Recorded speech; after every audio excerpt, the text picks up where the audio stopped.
دینی اور ایمانی بھائیوں، بزرگوں، دوستوں، دنیا کے اندر 16ویں اور 17ویں صدی عیسوی میں جو بڑا انقلاب آیا، جو انقلاب یورپ کے اکثر ممالک میں پھیلتا چلا گیا اور تقریباً پورا یورپ اس کلیسا اور چرچ کے ظالمانہ اور جابرانہ اقتدار سے باہر نکل آیا۔ طویل وقت کا سفر تھا، تقریباً 10ویں صدی عیسوی سے 10th سینچری سے جو مسلمانوں کے خلاف صلیبی جنگ وارز کا جو ایک سلسلہ چلا ہے، متعدد جنگیں ہوئیں، ان تمام حالات سے گزر کر 15ویں صدی عیسوی میں 15th سینچری میں جب کہ وہ جنگیں تقریباً رک چکی تھیں، یورپ کے اندر ایک عظیم انقلاب آیا، بڑی تبدیلی رونما ہوئی۔ چرچ کے جو ظالمانہ اقتدار تھا، تسلط تھا، جو ایکسپلائٹیشن تھا لوگوں کا مذہب کے نام پہ، ریلیجن کے نام پہ، اس سے لوگوں نے آزادی اختیار کرنا شروع کی۔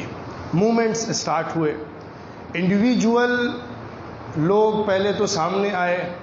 علمی ایک سلسلہ تھا جو اندلس کے اندر، اسپین کے اندر مسلمانوں کے ذریعے سے قائم تھا، اس سے فیضیاب ہو کر ان ممالک میں کچھ آوازیں اٹھنی شروع ہوئیں، لیکن وہ کامیاب بظاہر نہیں ہو سکیں کہ کوئی تبدیلی لاتی۔ پھر اس کے بعد کی صدیوں میں 16ویں اور 17ویں صدی میں ایک بڑا انقلاب آیا، ایک ہوا چلی انقلاب کی، اور سارے ممالک چرچ کے ظالمانہ تسلط اور اقتدار اور قبضے سے باہر نکل آئے۔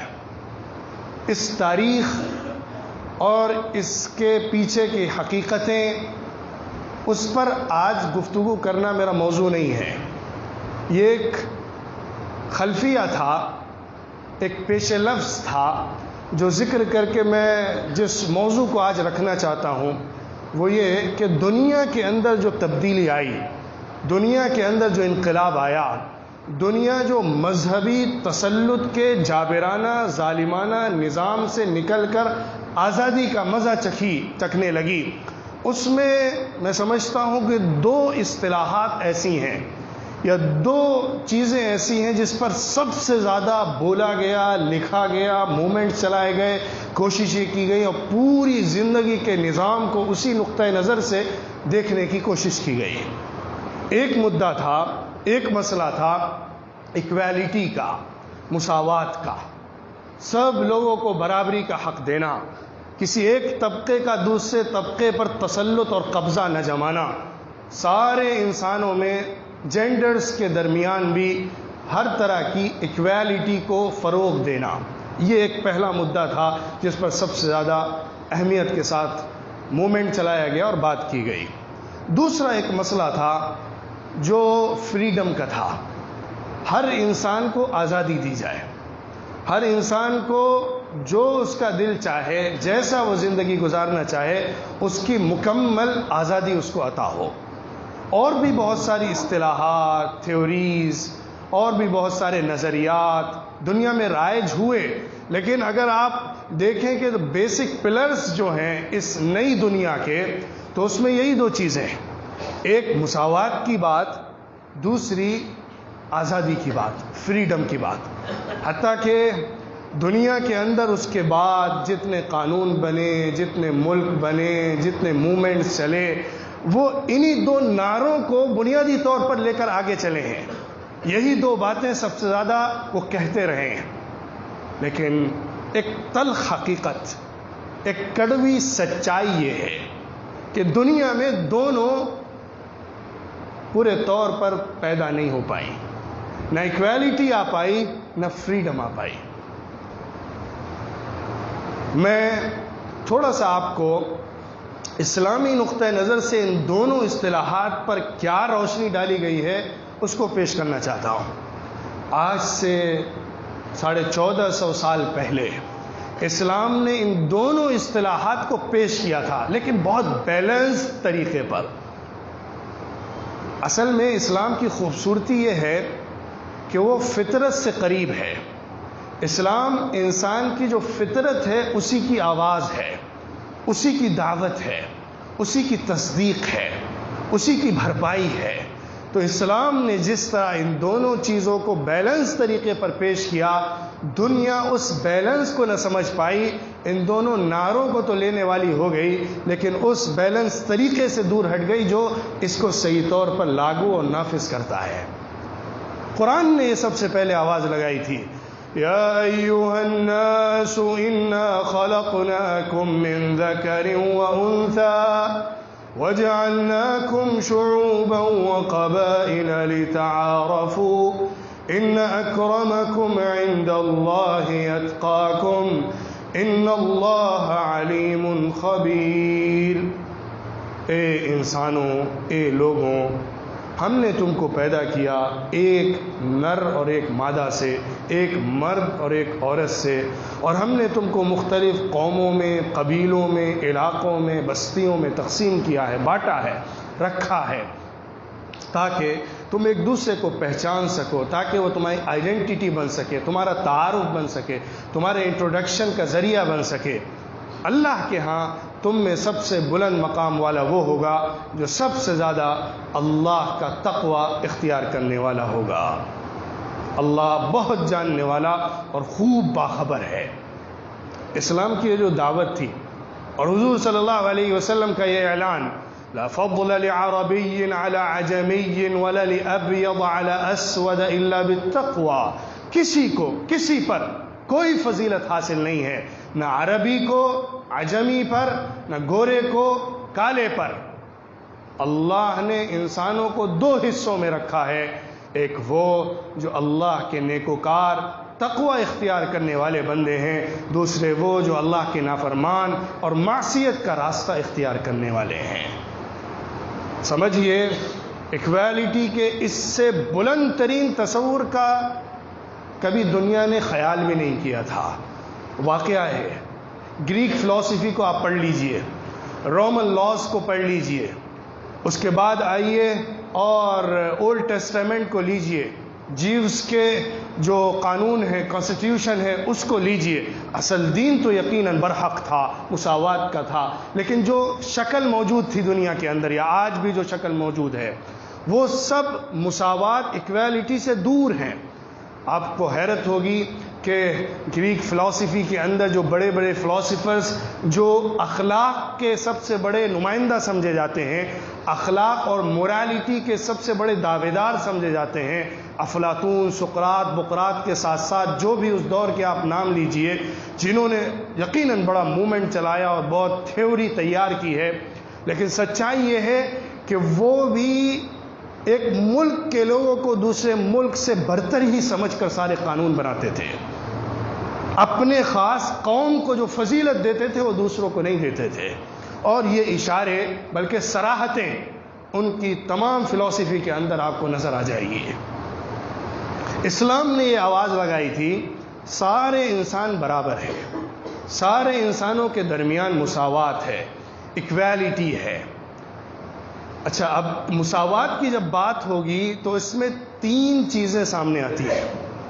اسلام کے نظریے کو، اسلام کے تصور کو، اسلام کے پیغام کو، اسلام کی دعوت کو سمجھنے کے لیے اگر ہم بات کریں تو یوں سمجھیے کہ اگر مساوات، ایکویلٹی کی بات ہو تو تین چیزیں سامنے آتی ہیں، تین فیلڈ سامنے آتی ہیں۔ دو فیلڈ ایسی ہیں جس میں اسلام نے کمپلیٹلی ایکویلٹی کو مانا ہے، ایک چیز ایسی ہے جس میں اسلام ایکویلٹی کو پورے طور پر نہیں مانتا ہے، کمپلیٹلی ایکویلٹی نہیں ہے۔ ایک کیا ہے؟ ہیومن ڈگنیٹی، انسان کی کرامت، انسان کی شرف، انسانیت کا مقام، اس میں سارے انسانوں کی برابری ہے، کسی کا کوئی فرق نہیں ہے۔ اس ملک میں رہنے والا ہو، ایران اور توران اور امریکہ اور افغانستان میں رہنے والا ہو، دنیا کے کسی خطے میں کوئی بھی انسان، فرد بشر، مرد عورت، کہیں پر بھی رہتا ہو، کسی بھی انسان کے درمیان انسانیت کے اندر، ہیومن ڈگنیٹی کے اندر کوئی فرق نہیں ہوگا، سب کو برابر سے دیکھا جائے گا، سب کو برابر کا مقام دیا جائے گا۔ جو میں نے قرآن کی آیتیں پڑھی ہیں وہ اسی طرف اشارہ کرتی ہیں کہ اللہ تعالیٰ نے ایک مرد ایک عورت سے پیدا کیا، لہٰذا کوئی فرق ایک انسان دوسرے انسان کے درمیان نہیں ہو سکتا، کاسٹ کی بنیاد پر، کنٹری کی بنیاد پر، نسل کی بنیاد پر، قوم کی بنیاد پر، علاقے کی بنیاد پر، کلچر کی بنیاد پر، نسبت کی بنیاد پر۔ انسانیت کے اندر، ہیومینٹی کے اندر ایک انسان دوسرے انسان سے پورے طور پر برابر ہے۔ یہ وہ عظیم تصور ہے جو اسلام نے ببانگ دہل اور پوری طاقت کے ساتھ پیش کیا ہے۔ ایک دوسرا پہلو، اسپریچویلٹی، دینی اعتبار سے، مذہبی اعتبار سے، روحانی اعتبار سے ترقی کرنا، اس کے اندر ایک انسان دوسرے انسان میں تو فرق ہے ہی نہیں، مرد اور عورت میں بھی کوئی فرق نہیں ہے۔ اسلام نے دونوں کو برابر رکھا ہے اور برابر کا مقام دیا ہے۔ قرآن میں کئی جگہ پر اللہ تعالیٰ نے مرد اور عورت دونوں کا تذکرہ کر کے، صراحت کر کے ذکر کیا ہے۔ من عمل صالحا من ذکر او انثى وهو مؤمن فلنحيينه حياة طيبة ولنجزينهم أجرهم بأحسن ما كانوا يعملون فاستجاب لهم ربهم أني لا أضيع عمل عامل منكم من ذكر أو أنثى بعضكم من بعض۔ اللہ کہتا ہے جو بھی عمل کرے گا، مرد ہو یا عورت ہو، نیک عمل کرنے والا جو بھی عمل کرے گا ہم اس کو اچھی زندگی دیں گے اور اس کے عمل کا بہترین، اس سے زیادہ اچھا بدلہ عطا فرمائیں گے۔ مرد عمل کرے، عورت عمل کرے، دونوں کو یکساں ثواب ملتا ہے۔ کبھی بھی اسلام نے مذہبی چیزوں میں، دینی چیزوں میں، عبادات کے اندر، روحانیات کے اندر، اللہ کے تقرب کے اندر، اللہ کی پرستش کے اندر مرد اور عورت، ایک انسان دوسرے انسان میں کوئی فرق نہیں رکھا ہے۔ جو بھی اس جگہ آ کر عمل کرے گا اللہ کی نگاہ میں سب یکساں ہیں، جو عمل کرے گا وہ آگے بڑھ جائے گا۔ ان الذين آمنوا والذين هادوا والنصارى والصابئين من آمن بالله واليوم الآخر وعمل صالحا فلا خوف عليهم ولا هم يحزنون۔ اس سے آگے کی بات کیا ہو سکتی ہے؟ اللہ کہہ رہا ہے یقیناً وہ لوگ جو ایمان لائے اور وہ لوگ جو یہودی بنے اور وہ لوگ جو صابی ہوئے اور وہ لوگ جو نصارہ ہوئے اور وہ لوگ جو مجوسی ہوئے، ان میں سب میں سے جو بھی اللہ پر ایمان لائے گا، عمل صالح کرے گا، اسے بدلہ ہم پورا دیں گے۔ تصور کیجیے آپ، اللہ نے کرائیٹیریا بنایا اپنے دین کا، حق کا، سچائی کا، صدق کا، امانت کا، جو اللہ نے انسانوں کے اوپر ڈالی ہے، اور اس میں سارے انسانوں کو برابر سے دیکھ کر دعوت دی گئی ہے۔ جو بھی انسان اس کرائیٹیریا پر پورا اترے گا اس کے لیے اللہ کی طرف سے بلند ترین مقام ہے۔ محمد صلی اللہ علیہ وسلم کی نسل میں آنے والا، محمد صلی اللہ علیہ وسلم کے خاندان میں پیدا ہونے والا، اگر اللہ کے اس دین کے اس معیار کو چھوڑ دے گا تو وہ ایک دیہاتی، ایک غریب انسان کے بچے کے برابر بھی نہیں ہو سکتا، جو دین پر عمل کر کے اللہ کا تقرب حاصل کر رہا ہے۔ اللہ نے اس راستے میں نہ نسل کا فرق رکھا، نہ قوم کا فرق رکھا، نہ علاقے کا فرق رکھا، نہ عرب کا فرق رکھا، نہ عجم کا فرق رکھا۔ نسل، قوم سب سے بلند ہو کر مذہبی میدان سب کے لیے برابر سے کھولا ہے۔ بڑی عجیب اور حیران کن بات یہ ہے، اسلامی تاریخ کے اندر علم کی خدمت کرنے والے، علم کے اندر آگے بڑھنے والے، حدیث، تفسیر، فقہ، اس میں صحابہ کے دور کے بعد جو دور تابعین اور تبع تابعین اور اس کے بعد کا آیا ہے، اس میں بلند ترین مقام پر پہنچنے والے کون لوگ ہیں آپ کو معلوم ہے؟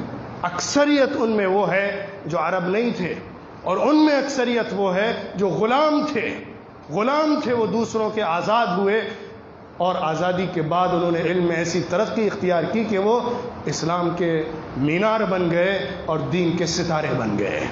اسلام نے یہ آزادی بالکل طور پر قبول کی اور سب کو اس میں برابری کی نگاہ سے دیکھا۔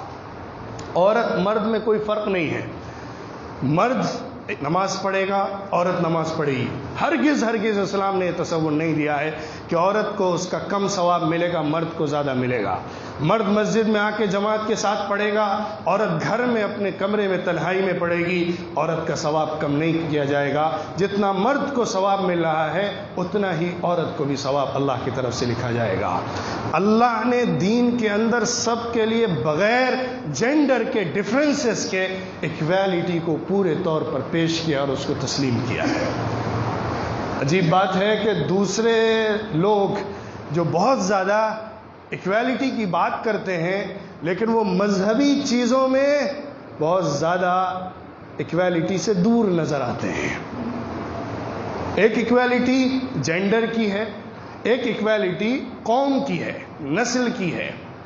بہت سارے مذاہب ایسے ہیں جو اپنے خاص نسل سے چلے آ رہے کاسٹ سسٹم سے ہٹ کر دوسرے کو ایڈاپٹ ہی نہیں کر سکتے۔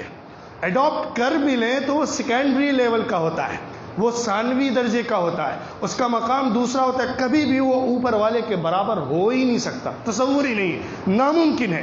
جو اس خاندان میں پیدا ہو گیا وہ مذہبی طور پر اپنا ایک اسٹیٹس لے کر چلنے والا ہوا، اس سے ہٹ کر جو پیدا ہوا وہ اگر ہمارے اس آئیڈیالوجی کو ایکسیپٹ بھی کر لے تو وہ اس کے برابر نہیں ہو سکتا۔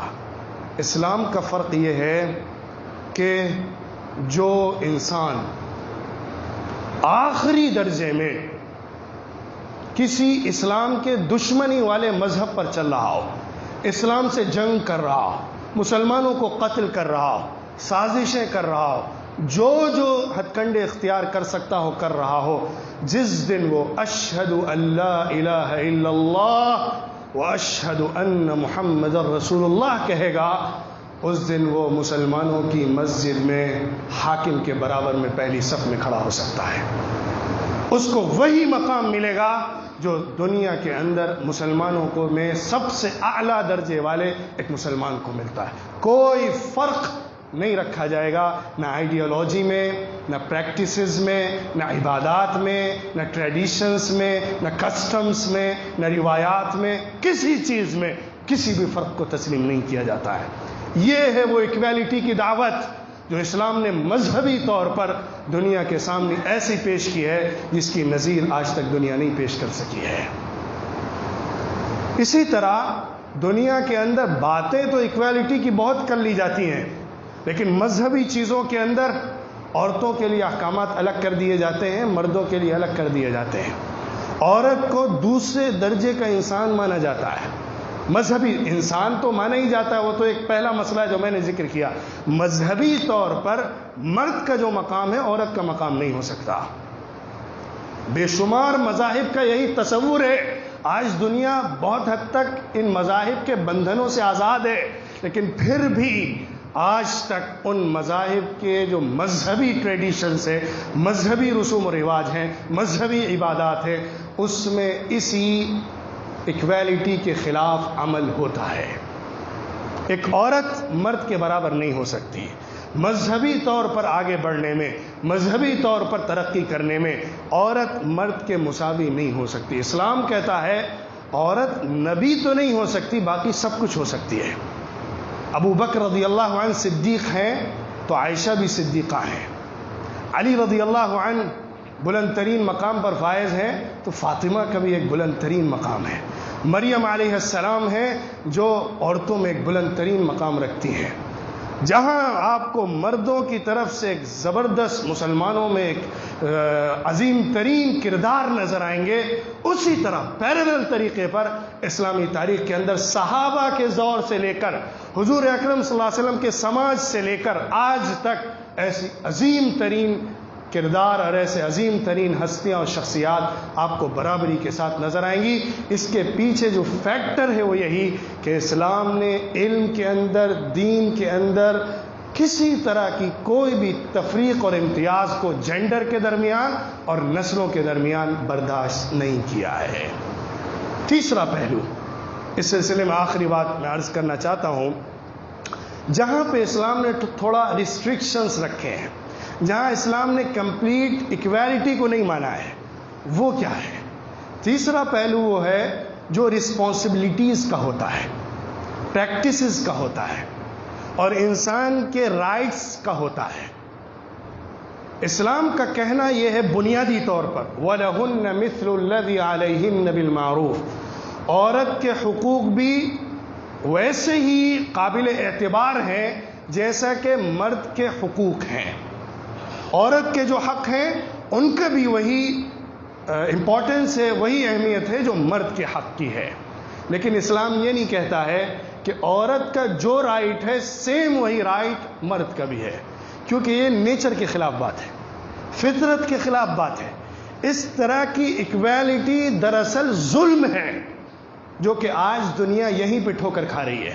ان دو چیزوں کو تو کہہ رہی ہے لیکن پریکٹس میں نہیں لا پا رہی ہے۔ اسلام نے پریکٹس میں لا کے دکھایا ہے۔ تیسری چیز کو کہہ بھی رہی ہے، کر بھی رہی ہے، اور وہیں پہ وہ ٹھوکر بھی کھا رہی ہے۔ اسلام نے اسی کو ذرا لمیٹیشنز کے ساتھ، ریسٹرکشنز کے ساتھ، قواعد کے ساتھ، ضوابط کے ساتھ اس کو باندھا ہے۔ اسلام نے حقوق تو برابری کے ساتھ تسلیم کیے ہیں، لیکن حقوق کی نوعیتیں الگ الگ رکھی ہیں، ذمہ داریاں الگ الگ ٹائپ کی ڈالی ہیں۔ آج دنیا یہ کہتی ہے فریڈم کے نام پر، ایکویلٹی کے نام پر، ایک انسان کو جو مرد ہے اور دوسرا انسان جو عورت ہے، دونوں کو برابر کی ذمہ داری سوسائٹی کے اندر ملنی چاہیے، اکنامی، فائنینشیلی اور سوشلی، دونوں کو برابر کی رسپانسبلٹی دی جائیں اور برابر کے رائٹس، برابر کے مراد یہاں پہ سملیرٹی کے ساتھ رکھے جائیں۔ یہی غلطی ہو رہی ہے، یہیں سے دنیا ٹھوکر کھا رہی ہے اور نقصان اٹھا رہی ہے، کیونکہ اس کا نتیجہ جو نکل رہا ہے وہ سوسائٹی کے اندر ڈس بیلنس ہو رہا ہے۔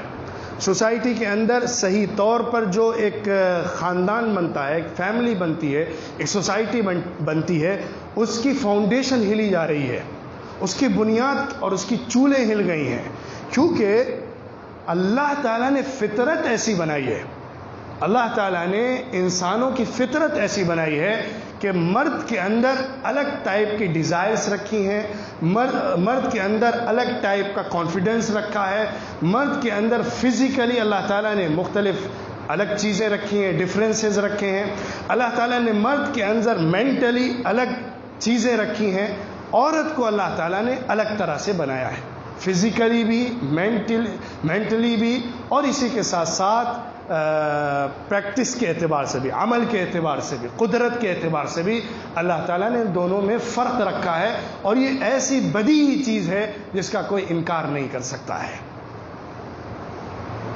ایموشنز کو آپ لے لیجئے مثال کے طور پر، عورت کے جو ایموشنز ہیں اور مرد کے جو ایموشنز ہیں ان میں بہت بڑا فرق ہوتا ہے۔ ڈیسیژن میکنگ کے اندر جو مرد کو اللہ تعالیٰ نے ایک اتھارٹی دی ہے، عورت کے پاس فطری طور پر وہ نہیں ہوتی ہے۔ مینٹلی اللہ تعالیٰ نے مرد کو جس طرح سے ایک صحیح تھنکنگ پروسیس کے ساتھ ڈیسیژن تک پہنچنے کا پاور دیا ہے، عورت کو عمومی طور پر اس طرح سے نہیں دیا ہے۔ اسی بنیاد پر بہت سارے مسائل میں فرق کو رکھا گیا ہے۔ یہ وہ بنیادیں ہیں، یہ وہ فیکٹرز ہیں جن کی وجہ سے اللہ تعالیٰ نے شریعت کے احکامات کے اندر بہت ساری چیزوں میں ڈفرینسز مرد اور عورت میں رکھے ہیں، لیکن ان ڈفرینسز کا مطلب ایکویلٹی کو ختم کرنا نہیں ہوتا، بلکہ ایکویلٹی کو مینٹین کرنا ہوتا ہے۔ جو اصل برابری ہے، مساوات ہے، اس کو برقرار رکھنے کے لیے ان ڈفرینسز کو برقرار رکھنا ضروری ہے۔ جو فائنینشیل اللہ تعالیٰ نے رسپانسبلٹی ہے وہ کمپلیٹ طور پہ مرد کے اوپر ڈالی ہے، عورت کو اس سے آزاد رکھا ہے۔ بچوں کی پیدائش، پرورش، نگہداشت، تربیت، اس کی جو ذمہ داری اللہ نے عورت پر ڈالی ہے اس طرح کی مرد کے اوپر نہیں ڈالی ہے۔ یہ وہ بنیاد ہے جس کی وجہ سے دونوں میں فرق رکھا گیا ہے۔ یہ وہ بنیاد ہے جس کی وجہ سے اللہ تعالیٰ نے ایک انسان کے سماج کو صحیح ویلیوز پر ڈیولپ کرنے کا راستہ دیا ہے۔ اگر اس میں ڈس بیلنس ہوا، اگر مرد کے اوپر گھریلو ذمہ داری ڈال دی گئی، عورت کے اوپر معاشی ذمہ داری ڈال دی گئی، عورت کے اوپر بازار کی ذمہ داری ڈال دی گئی، تو پھر اس میں جو کلیش ہوگا وہ ایسا ہوگا کہ اس کے بعد پھر دونوں کو روکا نہیں جا سکتا ہے، دونوں کو سنبھالا نہیں جا سکتا ہے، اور دونوں کو چھوڑیے آگے آنے والی نسل کی حفاظت نہیں کی جا سکتی ہے۔ جو نیو جنریشن آتی ہے، ایک کھیپ کے بعد جو دوسری کھیپ تیار ہوتی ہے، اس کو صحیح طور پر، صحیح راستے پر، صحیح تربیت کے ساتھ، صحیح اپ برنگنگ کے ساتھ اگر رکھنا ہے تو ان چیزوں میں، رسپانسبلٹیز میں بیلنس رکھنا ضروری ہے جو جینڈر کی بنیاد پر فرق ہوتا ہے۔ اسلام نے اسی کو سب سے زیادہ شریعت کے اندر پیش کیا ہے، لیکن دونوں کی ذمہ داریوں کے اعتبار سے برابری کے ساتھ رائٹس بھی دیے ہیں۔ ایک کی ذمہ داری الگ ٹائپ کی ہے اور اس کے رائٹس بھی الگ ٹائپ کے ہیں، ایک کی رسپانسبلٹی دوسرے ٹائپ کی ہے اور اس کے رائٹس بھی اسی اعتبار سے دوسرے ٹائپ کے ہیں۔ تو ایکویلٹی کے اس تصور کو جو پورے طور پر سچائی کے ساتھ کمپلیٹ شکل میں ایکویلٹی کو امپوز تو کرتا ہے، لیکن بیلنس رکھتے ہوئے انسانوں کے درمیان جو ایک امتیازی فرق ہے فطری نوعیت کا، اس کا لحاظ کرتے ہوئے معاملہ کرتا ہے، جس کی بنیاد پر اسلام جو سماج دیتا ہے، اسلام جو سوسائٹی دیتا ہے، اسلام جو تصور دیتا ہے، وہی دنیا میں صحیح معنوں میں ایک بہترین روحانی، فطری، سلیم، طبیعت کے مطابق اور اخلاقیات کے معیار پر قائم ایک اچھا معاشرہ تشکیل دے سکتا ہے۔ اس سے ہٹ کر جو بھی باتیں پیش کی جاتی ہیں وہ اسی کے دائرے کے اندر جب تک نہیں آئیں گی، اس دائرے سے ہٹ کر جب تک رہیں گی، ناکامی سامنے آئے گی اور کامیابی، سرخروئی اور سلامتی حاصل نہیں ہو سکتی ہے۔ اس کے بعد فریڈم کی بھی بات ہے، آزادی کا بھی تصور ہے، اس پر پھر کبھی گفتگو ہو جائے گی۔ ضمناً ایکویلٹی کے اندر اس پر بھی کسی قدر بات آئی ہے۔ اللہ تعالی ہم سب کو عمل کی توفیق عطا فرمائے، اسلام کا صحیح تصور لینے والا اور پیش کرنے والا بنائے۔ وآخر دعوانا ان الحمد للہ رب العالمین۔